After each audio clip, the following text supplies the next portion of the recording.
இன்று சுயம்பு நாகமணி தேவி அம்மன் கோவில் கல்லணை ரோடு பக்கத்தில் இருக்கிற காவேரி கரையோரமாக வீற்றிருக்கிற இந்த அம்பாளுக்கு இன்னைக்கு 108 சங்காபிஷேக விழா தீர்த்தவாரி எல்லாமே நடைபெறும். இன்னைக்கு வந்து பார்த்தீங்கன்னா 20ஆம் ஆண்டு இந்த வருஷத்தோட தொடங்குது.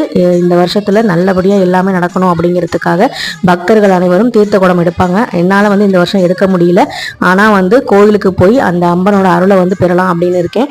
நீங்களும் வந்து நல்லபடியாக வந்து கலந்துக்கோங்க. எனக்கு வந்து இந்த அம்பாள் இந்த கோவிலுக்கு போனதுக்கு அப்புறம் வேலைவாய்ப்பு, திருமணம், அதுக்கப்புறம் வந்து பார்த்தீங்கன்னா குழந்தை பேரு, சொந்த வீடு எல்லாமே அமைஞ்சது இந்த கோவிலுக்கு போனதுக்கு அப்புறம் தான். நான் இதை பற்றி நிறைய விஷயங்கள் வந்து ஷேர் பண்ணியிருக்கேன். இந்த கோவிலோட அருமை, என்னோட கடவுள் நம்பிக்கை வந்ததுக்கான காரணம், இது எல்லாத்தையுமே நான் வந்து ஷேர் பண்ணியிருக்கேன். என்னுடைய பிளேலிஸ்ட்டை வந்து கொடுக்குறேன். நாகமணி தேவி அம்மன் கோவில்ங்கிற பிளேலிஸ்ட்டில் இருக்கும், செக் பண்ணி பாருங்கள், உங்களுக்கே புரியும். இந்த சுயம்புவாக இருக்கிற இந்த புற்றுக்கோவில் இருக்க அம்பாளை வழிபடும் பொழுது நமக்கு திருமண தடை, வேலை வாய்ப்பு, அதே மாதிரி குழந்தை பேர், இது எல்லாமே வந்து நமக்கு நல்லபடியாக வந்து அமையும்.